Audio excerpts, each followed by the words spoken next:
Why would he smite America and heal it? When Jeremiah 51, he says what? We would have healed Babylon, right? But she's not healed. So is the Lord double-minded? No. So that's when you got to dig deeper and understand that what is that Egypt that's going to be smitten and healed? What is that Egypt? Go ahead. And they shall return even to the Lord. So how is Egypt returning to the Lord? Because remember that Egypt, going back to that what? The spiritual mentality and belief of Egyptology, you got what? In particular, the three tribes, the southern kingdom of Israel, Judah, Benjamin, and Levi, are known for what? For being heavily involved into Egyptology. Yeah, okay? Even if they're not heavy into it, we got a lot of our people that they do Kemetic diets. They won't do a diet according to the scripture, but they'll do a Kemetic diet. That's right. And they talk about, and those three tribes are known for always, even the ones that don't have knowledge, right? You're cornering them somewhere. They'll say, well, we used to, the Egyptians back in Egypt, we had greatness. Because they heard some Egyptologists talk about it, right? So they say, yeah, we were the Egyptians. Yeah, we had greatness. So what do you know about Egypt? Nothing. But the Lord is talking about these three tribes, Judah, Benjamin, and Levi, being into that mindset, thinking as Egyptians, right? And then what? But the elect coming out of that mindset. That's how you being smitten, right? And then you being healed. That's the Egypt that's going to return to the Lord, not Hamites, not America. All right. These Israelites, these so-called Negroes, Latinos, and Native Americans be into that shit. They'll drop one of them ancient Egyptian words on you and make you feel like, oh, this is how we spoke and you should know what this word means. It's like, nigga, you don't speak this all the time. How many Negroes? Are you praying? Are you using these words every night? How many Judites, Benjamites, and Levites do you see wearing an ankh? A whole lot of them. Rappers, entertainers, they got the tattoo with the ankh, right? But you notice Ephraim doesn't have that. It's rare that you see Ephraim with the ankh.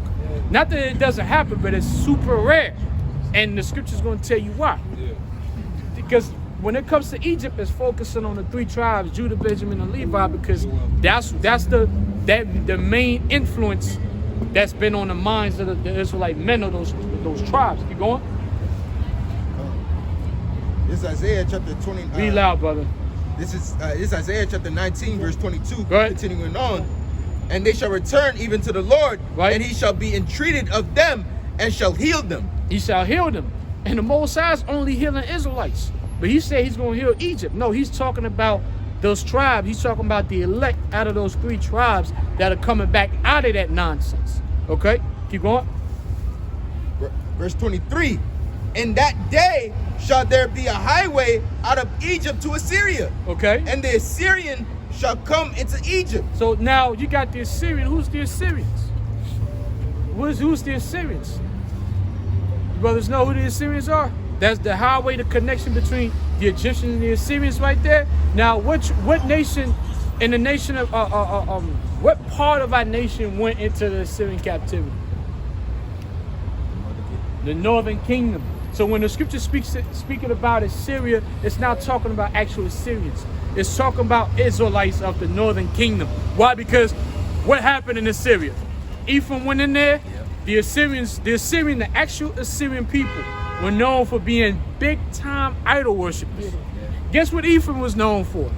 Big-time idol worshippers. So when Ephraim got captured into the Assyrian captivity, they felt at home, worshiping all kinds of crazy idols. Even when they left and came over here, they still brought up those idols. So that's why the Lord, because remember, the example, just like when you upset at a woman, right, and you call them a whore, right?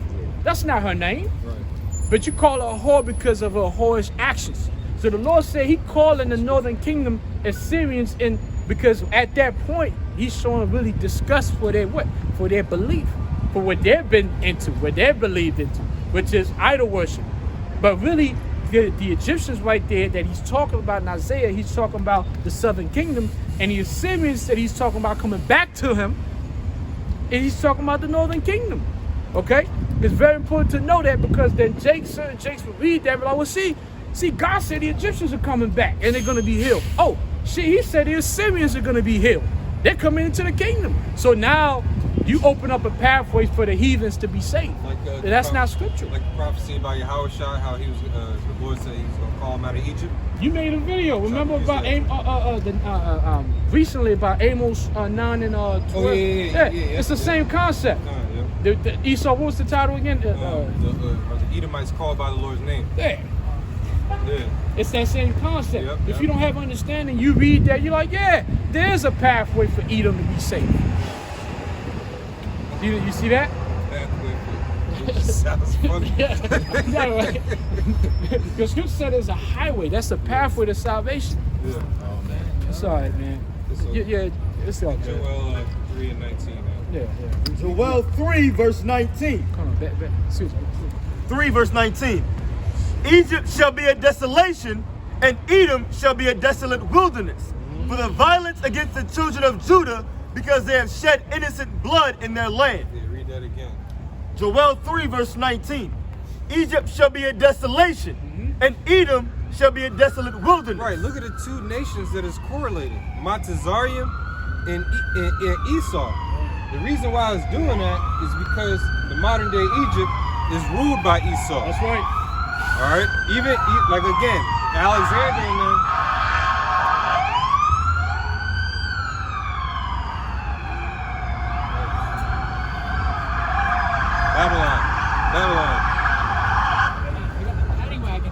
Babylon. Yeah, Babylon. Maybe they're going to.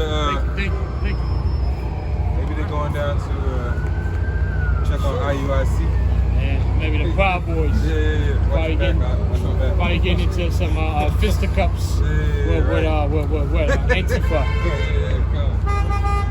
You get that Isaiah? That's on one more time, just real quick. Just the last time. Egypt shall be a desolation, and Edom shall be a desolate wilderness. Right. For the violence against the children of Judah, because they have shed innocent blood in their land. Yeah, that's why. That's why the Lord is going to destroy America. That's right. The modern day Egypt. Because they shed the violence of Judah and the children of Israel in here. That's right. And that's a prophecy in Joel. That didn't happen in Joel's time. Right. Why? What is Joel talking about? Just like you were going into, bro, you got to apply these scriptures. You read it and then you say, okay, let me go into history and see if that happened yet. Yeah. If not, then we got to look for it to happen.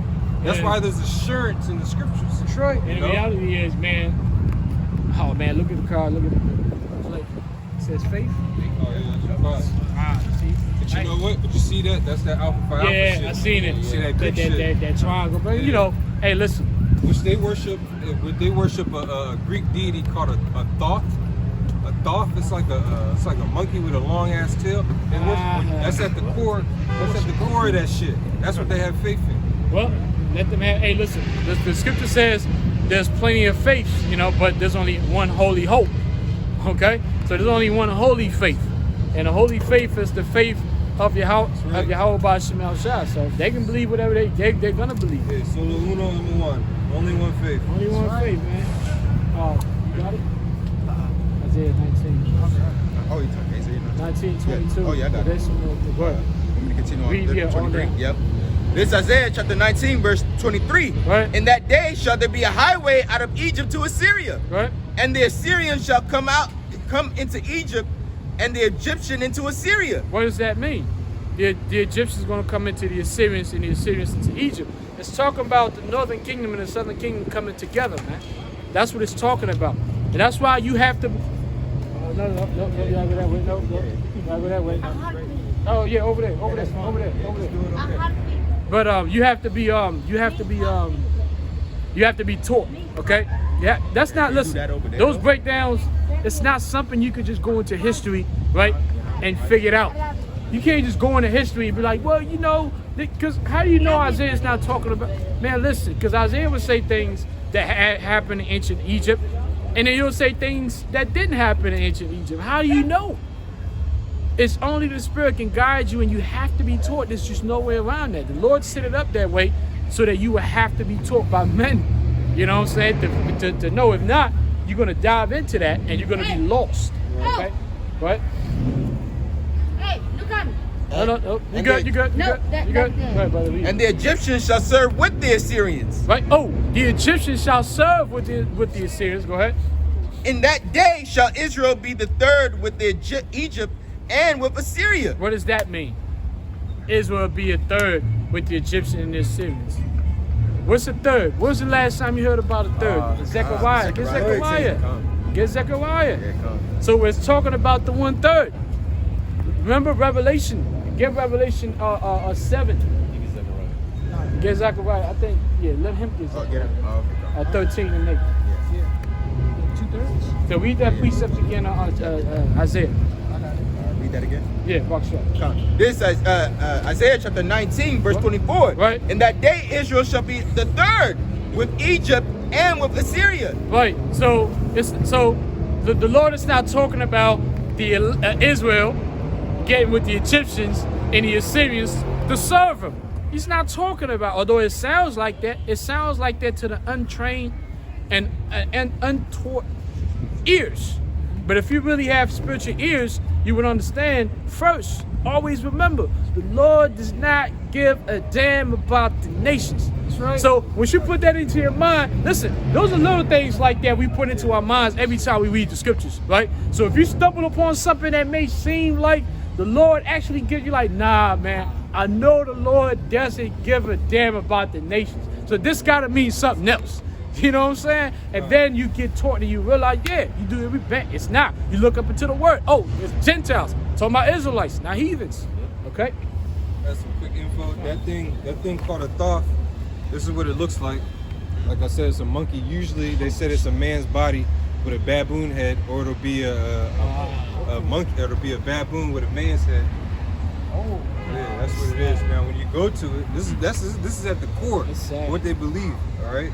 I'm gonna do a video. I'm gonna expose this shit. It says thoth, ancient Egyptian is an ancient Egyptian deity. In art, he was often depicted as a man with the head of a baboon, animal sacred to him. His feminine counterpart was Sheshet, and his wife was Ma'at. He was the god of wisdom, writing, hieroglyphs, science, magic, art, judgment, and the dead. His Greek equivalent is Hermes. And then this is a picture, another picture.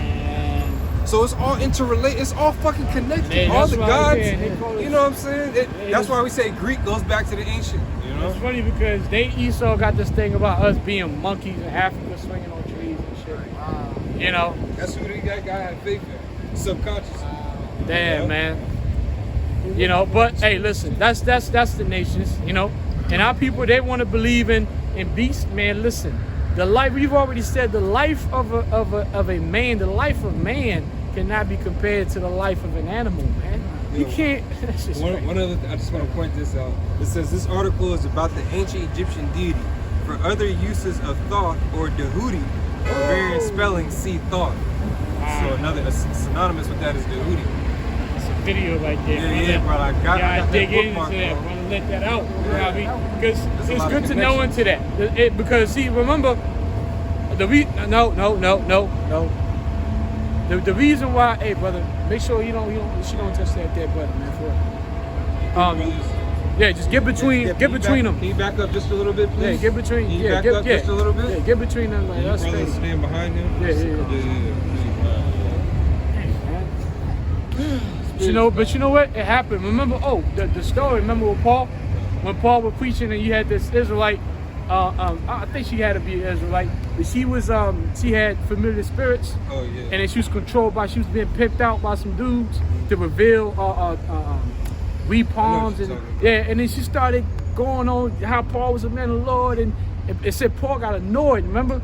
And then he rebuked the familiar spirit out of her, and then she couldn't get into divination anymore, and then those pimps got mad because that's how they made their money.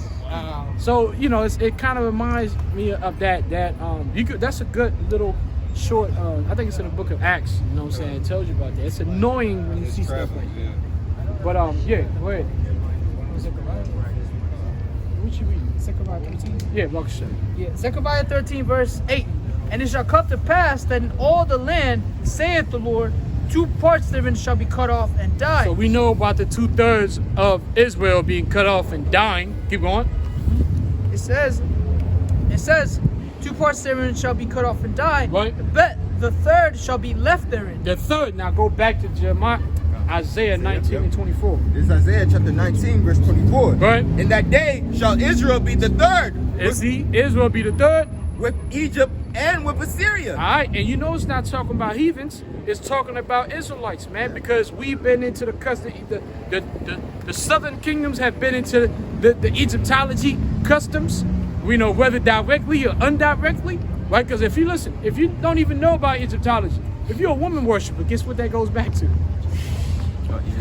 Right, Babylon, yep. Egypt. One way or another, all these different gods go back to one spirit. Yeah, You know, the absolutely. one wicked That ass you can spirit find that was in Egypt. created, you know? So same thing with the northern tribes, right? Ephraim, so-called Puerto Rican on down, they got this affinity with idols. I mean, even Gad and Reuben, they had this thing with the totem pole, right? Yeah. It was what? It was a pole, idols of animals, where they worship animals like wolves and eagles and stuff like that. Eagle be on top. Yeah, that's what the northern kingdom does. And guess what? When they went into captivity under the Assyrians for those 3 years, 3.5 years, if I'm not mistaken. I don't know. I think it took 3 years to take them down. But when they went into that captivity, it tells you that what? It was next to no resistance. It was next to no resistance from Ephraim, man.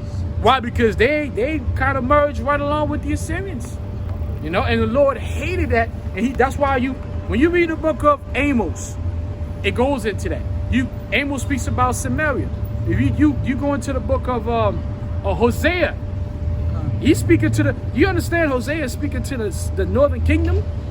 Although you can use that, to the southern kingdom, but he's actually speaking to the northern tribes about their idol worships and how the Most High is going to destroy it. Although they are a multitude, he literally says that although Israel is a multitude, he's referring to Ephraim. He said that their children shall perish. Yeah, Jonah too, right? Yeah, that's right. Jonah is That's right. Zebulon. That's right.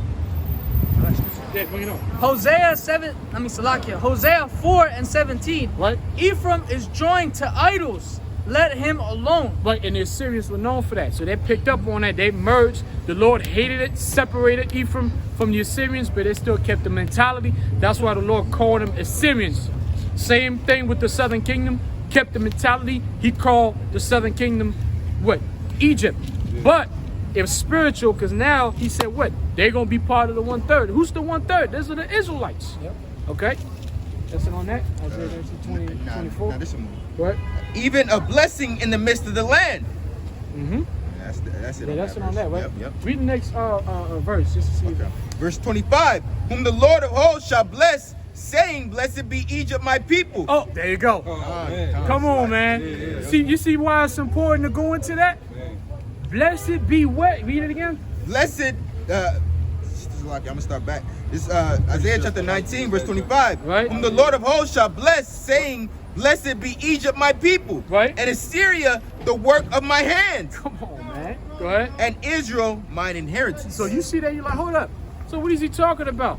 No, remember, that's why now let's go to Revelation 7, because he said Israel, he said blessed be Egypt, he said blessed be Assyria, and then he said Israel, my inheritance. That's that Heathen bro. That's why I pointed towards. That's why I pointed towards the Zaquan, because he always brings that out.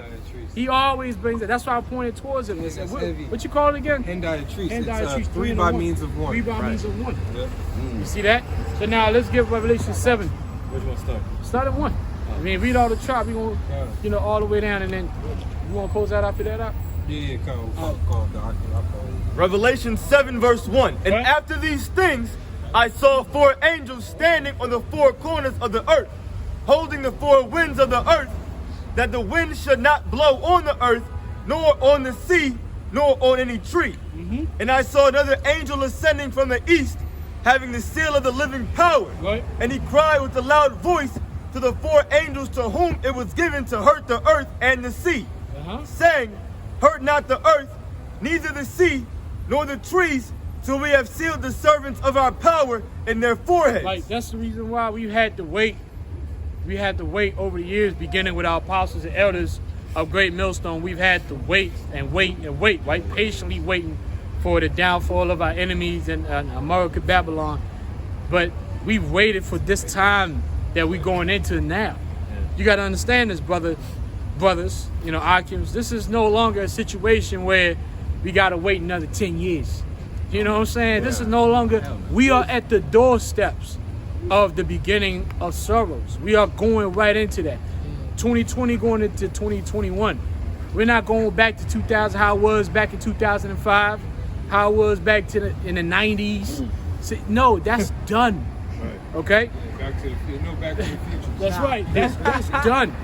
And this is what we've been waiting on, you know what I'm saying, for this time. Okay? So the Lord made sure that what? Brothers would awake, learn the scriptures, right? Before the elect get sealed, and then he will hurt the earth. Now the Lord is getting ready to hurt the earth. Okay? By sending what? Plagues. Alright? You got something? What? 2nd Esdras 9:3. Therefore, when there shall be seen earthquakes and uproars of the people in the world. Earthquakes and uproars of the people. And I've been saying this. Do not sleep on them earthquakes, man. Listen, 2021 is going to be major. We're not talking about 7.8, people, a few buildings here. No, we talking about 2010 Haiti style earthquakes, devastating, tens of thousands of people taken out. Okay? Those are the types of earthquakes that you're going to witness, Lord willing, and we believe we're going to witness this. It's not even, it's going to happen because everything else that goes with that is happening. Don't you see upwards of the people? So you should expect some big, devastating earthquakes right along with that. Keep going. Yep. 2nd Esdras 9:4. Right? Then shalt thou well understand that the Most High spake of these things, of those things, Salakia, from the days that were before thee, even from the beginning. Right? For like as all that is made in the world hath a beginning and an end, and the end is manifest. Right, so the end is being made manifest. And you're seeing it now. And guess what? Most people now is seeing it, but only a few understand it. And that's a big difference. Because people say, oh man, the vaccines. You got a lot of people say, oh, we're not going to take the shots. And people say, well, I ain't going to take no chip. I don't know if it's the mark of the beast, but I ain't going to take no chip. I'm like, you think it's that easy, don't you? You think Esau didn't think this thing through? This is yes, it's a physical mark, but it's going to be spiritual pressure behind this thing. You've been accustomed to eating every day 4 or 5 times a day. You haven't fasted a day in your life. You know what I'm saying? Yes. You haven't fasted a day in your life, right? You don't know how to survive in the woods. You're a city guy. You come on, man. You don't know how to change a tire. You don't know nothing. Right. And all of a sudden you're talking about, oh, you're just going to switch into the survival mode, right?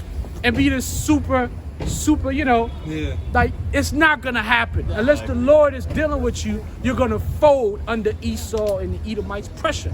Jake going to be out there eating all types of weeds and shit. Next thing you know, your liver going to fail. Jake going to eat roaches, man. Jake going to eat roaches and rats. This looks like the mushroom from H-Mart.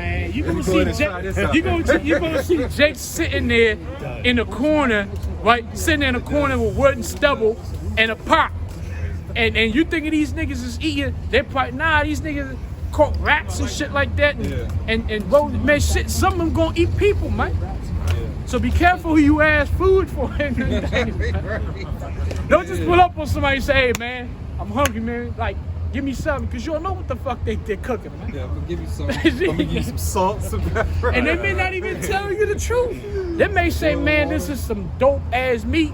Yeah. Because they know if they tell you who it is. What movie is it? They sat at the table, they was eating, and it was dog food, or was it human meat? No, the Book of Eli. Oh yeah, the Book of Eli. Yeah, when he with the chip with them old heads. Yeah. When they went to the old heads, yeah, like it was normal. Yeah. And that's the thing. That's gonna be normalcy for a period of time in America. Yeah, man. Yeah. It's gonna be wild as hell. Yeah, man. I really say that. You got it. And the thing is, we laugh. Why, as people say, why are you laughing? That's not funny. Well, the scripture said we was gonna laugh. The Lord said in Proverbs, I will laugh at it. His brother said it. These people laughing at us, and we're telling them the truth. Brother, they've laughed at us for years. Yeah. Look at the looks, man. Listen. And you notice, did I look at, bro, I don't know if you brothers noticed, but the Israelites saying really be a little crazy like we used to, you know, going 15 years, 10 years, 30. Back in the days, brother, no. They used to be like, man, we used to have 30 people. They look at us like we came from a different planet, Jupiter or something, man. But now it's like, oh, you know, Israelites, oh, yeah. Now, conspiracy theories, everybody's with it. Everybody's a conspiracy theorist. Everybody's not taking. The average person ain't taking the vaccine. Yeah, I'm like, That's not saying they're not. You don't listen to the government no more. What happened? You don't want to listen to the mainstream news no more. What happened? Right. All of a sudden, you got guys like Alex Jones. He's a superstar now. Yeah. You notice he leading all those marches. Oh, okay. Back in the days, you know, he was clown. Oh yeah. You know, all of these guys get into conspiracy theories. They were clown, man. So now you seeing that what? Oh, the whole time the hidden truth. The hidden truth now is being manifest, man. Go ahead, bring you out a precept. Matthew 13 and 16. Yep. Yeah, Matthew 13 and 16. Because we're in a good situation, you know, because we know what the hell's going on. Yeah. We know how to protect ourselves spiritually, man. And the spirit's been on me heavy this week to just be thinking about all the different worst case scenarios and all the scriptures that apply to it. That's why I meditate terror. Yeah, See, man. he speaks about that because you know we always spoke about how we're going to meditate terror in the kingdom, but it's twofold. Yeah. I mean, we meditate right now. We meditate the terror that's to come. Yeah. Well, because we've been given foreknowledge of the evil that's to come before the good. Because listen, everything is about good and evil, but we understand we got to deal with the evil first. Yeah. Israel, man, there's been an uptick in questions on my page. Israel is asking these questions like, yo, why are you thinking like that? And I'm saying, and of course I'm replying with scriptures, but now I'm saying to myself, I might as well make a video and compile all the questions I could think of that I was thinking of when I came into the truth and give scriptures for them. Because you got a lot of Israelites, they find out the truth, they don't know the answers for what do I do if someone kicks my door in at 3 a.m. Revelation, the second chapter. You're gonna have to endure tribulation for 10 days. And also Peter, he got delivered. Angel might come and see you. The angel might come in the form of someone that looks like us. You know, that's what Jacob's looking for, a beam of light shoot through the concentration camp, you know, suck you out through a portal, you know what I mean? It could be a guard, you know what I'm saying? The angel could come in form of a trooper, but he's not even a trooper. He's like, come with me, I'm about to let you go. See, that's what happens when you fresh out of the matrix, man. Yeah, exactly. That's why we got to remember ourselves. You know, sometimes we got to, like the Zaquan is saying, basically what he's saying is that you just got to take a step back and realize, hey, man, this cat is fresh out the matrix. So he's not going to see what, you know, because you're like, man, why is he thinking? See, we've been brainwashed. Yeah. We see that things totally differently. But if you're fresh out of the matrix, you can't, as somebody who's been out of the matrix for years, you can't talk to somebody who's fresh out of the matrix, you know, like he's been out of the matrix for years. He's just in a different, we got to come down to his level and break it down to the way that he can understand. That's the only way. You know, that's the only way to help our people out, man, is to basically give them the comforter. You know, because there's answers for everything. It might not be the answer you like, but it's an answer. Because I had one question: what if they take my kids from me? You know, what the scripture says, and as hard as it seems, blessed be the barren. You know what I mean? You gotta have to get your children. You gotta have to get them back in the kingdom. As hard as that seems, I know I don't have kids, but I know that's probably damn hard. You know what I mean? A pill to swallow. You know, what if they take it? But the thing is, you're not supposed to think like that. You know, you're supposed to think, what if they take all of us? You know what I mean? Not just your kids. You know? And another thing is, remember, you can't deliver your kids. You know, you gotta worry about yourself first. If your kid is disobedient, you know, and is of age somewhat, you gotta worry about yourself. You can't even deliver yourself. All you could do is put yourself in the best possible place, and then still leave it up to Yahweh B'Shem Yahshua to decide, because you could do everything, but you're not worthy. Because see, we're not worthy to be delivered, but because of the faith and the mercy of Yahweh B'Shem Yahshua, we have what's called hope. You know what I'm saying? This ain't a thing of being worthy, man. You ain't gonna be delivered because you're that dude. Nah, man. Because if you're honest with yourself, you know what you are. You know what you've been, right? You know what you are, even still in this gospel, and then you know it's really gonna be because according to the mercy of the Lord. Got a precept for you.